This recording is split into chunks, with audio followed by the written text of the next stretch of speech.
Have you ever heard of a machine that can heat water to nearly 150 degrees using nothing but sunlight, costs as little as $300 to build, has no electricity, no motor, no fuel, no monthly bill, and can keep working for decades with almost no maintenance? It sounds like something that should be sitting on millions of rooftops around the world.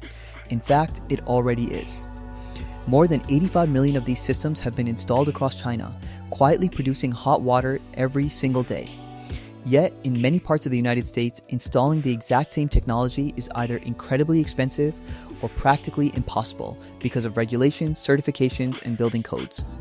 So why would one of the simplest and cheapest energy-saving inventions ever created become so difficult to own in one of the world's richest countries? Today, we're uncovering the fascinating story behind the Chinese solar water heater, how it works, why it became a national success, why China itself is slowly moving away from it, and whether regulations or something much bigger are keeping this technology off American rooftops. Let's find out. The story begins during the late 1970s. China was rapidly industrializing, but millions of families, especially in rural areas, still had no reliable way to heat water. Natural gas pipelines barely reached farming villages. Electrical grids were unreliable outside major cities. Burning coal was dirty, inefficient, and increasingly expensive. The Chinese government realized that if hot water couldn't come from fuel, maybe it could come directly from the sun. In 1979, researchers at Tsinghua University in Beijing were given a straightforward mission: develop a cheap solar water heater that ordinary families could afford. At the time, flat-plate solar collectors already existed.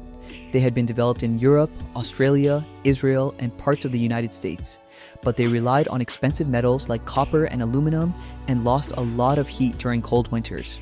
That made them far too costly for widespread use across China. Instead of improving the metal collector, the researchers focused on something almost invisible: a vacuum. If you've ever used a thermos bottle that keeps coffee hot for hours, you've already seen this principle in action. A vacuum is one of the best insulators known to physics because there is almost no material inside it to carry heat away. That simple idea completely changed solar heating. In 1983, researchers successfully created an all-glass evacuated tube with a special solar coating. The inner glass absorbed over 93% of incoming sunlight while releasing less than 8% of its heat back into the environment. The space between the two glass tubes was completely evacuated, creating an insulating vacuum. The results were remarkable. When sunlight hit the inner tube, temperatures reached nearly 300 degrees Fahrenheit.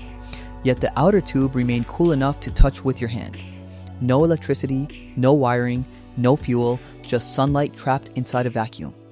After patenting the design in 1985, engineers spent years perfecting mass production. Eventually, the technology became inexpensive enough for ordinary households. Each system is surprisingly simple. Most residential units contain around 20 to 30 glass tubes mounted on an angled rooftop frame. Above them sits a storage tank holding between 40 and 80 gallons of water. Cold water fills the bottom of each tube. As sunlight heats it, the water naturally becomes lighter and rises into the storage tank. Cooler water from the tank flows back down to replace it. This process is called thermosiphon circulation. It works entirely because hot water is less dense than cold water. No pump is required, no controller, no moving parts. Gravity and basic physics do all the work. Throughout the day, this cycle continues automatically. By evening, most systems produce water between 120 and 150 degrees Fahrenheit. During hot summers, temperatures can even exceed 170 degrees. Even more impressive, the systems perform extremely well during winter. Because the vacuum prevents heat from escaping, freezing outside temperatures have surprisingly little effect. Even when northern China drops below zero, sunny winter days still produce water above 100 degrees Fahrenheit. That's a huge advantage over traditional flat plate collectors. Flat plates contain air between the glass and absorber plate. Cold air steals heat away, dramatically reducing efficiency. Vacuum tubes don't have that problem. As long as sunlight reaches the tube, it keeps getting hotter. Another advantage is maintenance.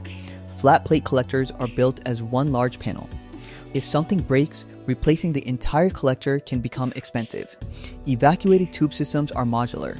If one tube cracks, you simply pull it out and slide in another. The replacement can cost as little as $3 to $5. The rest of the system keeps working. That simple design helped fuel one of the fastest clean energy success stories in history. In the mid-1990s, a petroleum engineer named Huang Ming decided to leave the oil industry after asking himself one life-changing question. What happens when the oil runs out? Working from a tiny storage room with almost no funding, he founded Himan Solar Energy. His biggest gamble was spending nearly all of the company's money on a national television commercial. It almost bankrupted the business. Instead, it made Himan one of China's best-known solar companies. Demand exploded. Manufacturing improved. Prices fell rapidly. Families could purchase complete systems for roughly 1,000 to 2,000 yuan, about $150 to $300 at the time.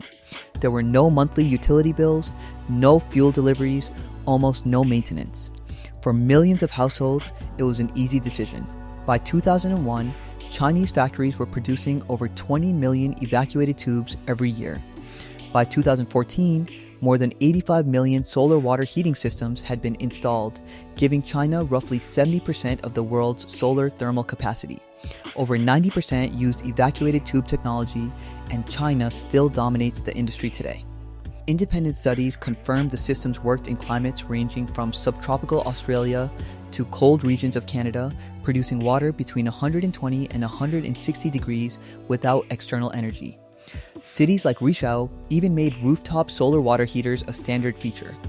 But then, China slowly began moving away from them, not because the technology failed, but because cities changed. High-rise apartment buildings left residents without private rooftops, and maintaining rooftop systems became difficult. Although broken tubes were cheap to replace on houses, falling glass posed safety risks on skyscrapers. As urbanization accelerated, many cities restricted rooftop installations, and gas and electric water heaters gradually became the new standard. Now compare that with the United States. The average American household spends hundreds of dollars every year heating water, adding up to roughly $15,000 over 30 years, and in some homes more than $23,000. Meanwhile, a basic evacuated tube system from China can cost just $200 to $500 and could pay for itself within 2 to 4 years. So why isn't it everywhere? The biggest obstacle is regulation. In most US jurisdictions, solar water heaters must meet strict certification standards, including OG 300 approval, before they can be legally installed or qualify for incentives. The testing and certification process is expensive, making it difficult for manufacturers selling low-cost systems. As a result, only a few certified thermosiphon systems are available, often costing several $1,000s instead of a few hundred. Building codes also require safety equipment, permits, inspections, and licensed installation. Each rule exists for good reason, but together they dramatically increase the final cost. This doesn't necessarily mean anyone is trying to block the technology. Safety standards and consumer protection are important.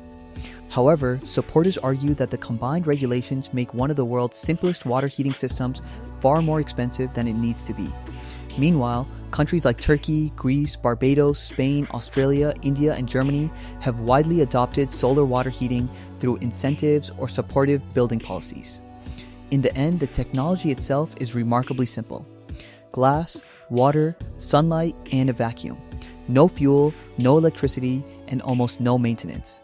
The physics hasn't changed since 1983, and more than 85 million Chinese households have already proven it works. The real question isn't whether the technology is effective, it's whether modern regulations and market structures have made one of the simplest energy-saving inventions too difficult for the average homeowner to use. If you enjoyed this video, don't forget to like, subscribe, and turn on notifications for more amazing stories about engineering and technology. Thanks for watching, and we'll see you in the next one.